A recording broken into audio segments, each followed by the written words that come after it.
নমস্কাৰ বন্ধু বান্ধৱীসকল, আসাম টেক চেনেললৈ আপোনালোকক স্বাগতম। আজিৰ এই ভিডিঅ'টো ইনষ্টাগ্ৰাম ইউজাৰসকলৰ বাবে। যদি আপুনি ইনষ্টাগ্ৰাম ব্যৱহাৰ কৰে তেন্তে ভিডিঅ'টো সম্পূৰ্ণলৈ চাওক। হয়তো আপোনাৰ ইনষ্টাগ্ৰামটো অইন কাৰোবাৰ ডিভাইচত লগিং হৈ আছে। হয় বন্ধু বান্ধৱীসকল, আপোনালোকে ঠিকেই শুনিছে। হয়তো আপোনাৰ প্ৰাইভেট মেছেজবিলাক, আপোনাৰ প্ৰাইভেট চেটটো কোনোবাই চাই আছে। তো বলক বন্ধু বান্ধৱীসকল, চেক কৰি লওঁ। আপোনাৰ ইনষ্টাগ্ৰামটো অইন কাৰোবাৰ ডিভাইচত লগিং হৈ আছে নে নাই চেক কৰাৰ বাবে আপুনি প্ৰথমে আপোনাৰ ইনষ্টাগ্ৰাম এপ্লিকেশ্যনটো অ'পেন কৰিব। ইনষ্টাগ্ৰাম এপ্লিকেশ্যনটো অ'পেন কৰাৰ পিছত তলৰ ফালে চাওক প্ৰফাইল আইকনটো আছে। প্ৰফাইল আইকনটোত ক্লিক কৰিব। প্ৰফাইল আইকনটোত ক্লিক কৰাৰ পিছত চাওক ওপৰৰ ফালে 3 লাইন আছে। 3 লাইনত ক্লিক কৰিব। 3 লাইনত ক্লিক কৰাৰ পিছত ইয়াতে চাওক ছেটিং এণ্ড প্ৰাইভেচি বুলি আছে। ছেটিং এণ্ড প্ৰাইভেচিত ক্লিক কৰিব। আৰু ইয়াতে আপোনালোকে দেখা পাইছে একাউণ্ট চেণ্টাৰ বুলি এটা অপশ্যন আছে। ইয়াতে ক্লিক কৰিব। ইয়াতে আপোনালোকে দেখা পাইছে প্ৰথম লাইনতে পাছৱৰ্ড এণ্ড চিকিউৰিটি বুলি এটা অপশ্যন আছে। পাছৱৰ্ড এণ্ড চিকিউৰিটি অপশ্যনটোত ক্লিক কৰিব। পাছৱৰ্ড এণ্ড চিকিউৰিটিত ক্লিক কৰাৰ পিছত ইয়াতে আপোনালোকে অলপমান স্ক্ৰল কৰিব আৰু তলত দেখা পাই আছে চিকিউৰিটি চেক বুলি, আৰু তাৰ তলত দেখা পাই আছে হুৱেৰ ইউ ৰি-লগ ইন বুলি। ইয়াতে ক্লিক কৰিব। ইয়াতে ক্লিক কৰাৰ পিছত বন্ধু বান্ধৱীসকল আপোনালোকে দেখা পাই আছে মোৰ ডিভাইচটো +1 মোৰ বুলি আহিছে। মানে মোৰ ডিভাইচটো অইন আৰু এটা ডিভাইচৰ লগত লগিং হৈ আছে।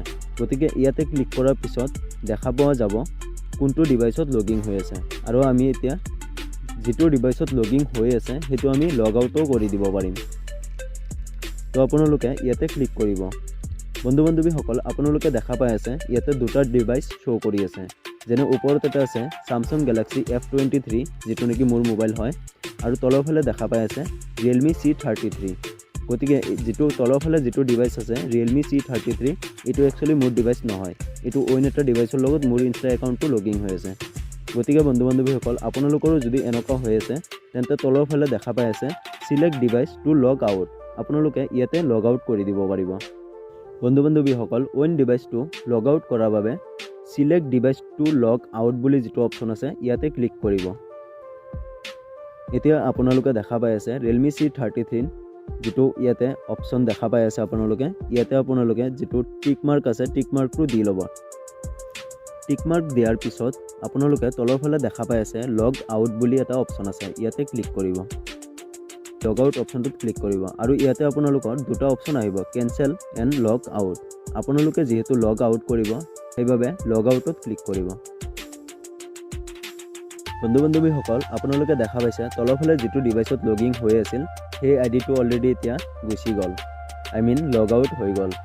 গতিকে আপোনালোকৰো যদি এনেকুৱা হৈ আছিল তেন্তে আশা কৰোঁ ভিডিঅ'টো বুজি পাইছে, আৰু এই ভিডিঅ'টো ষ্টেপ বাই ষ্টেপ আপোনালোকেও কৰি কেনে আপোনাৰ ডিভাইচটো আপোনাৰ আইডিটো সুৰক্ষিত কৰি ল'ব পাৰিব। বন্ধু বান্ধৱীসকল আজিৰ ভিডিঅ'টো ইমানখিনিয়ে। আশা কৰোঁ ভিডিঅ'টো আপোনালোকৰ ভাল লাগিছে, অলপ হ'লেও হেল্পফুল হৈছে।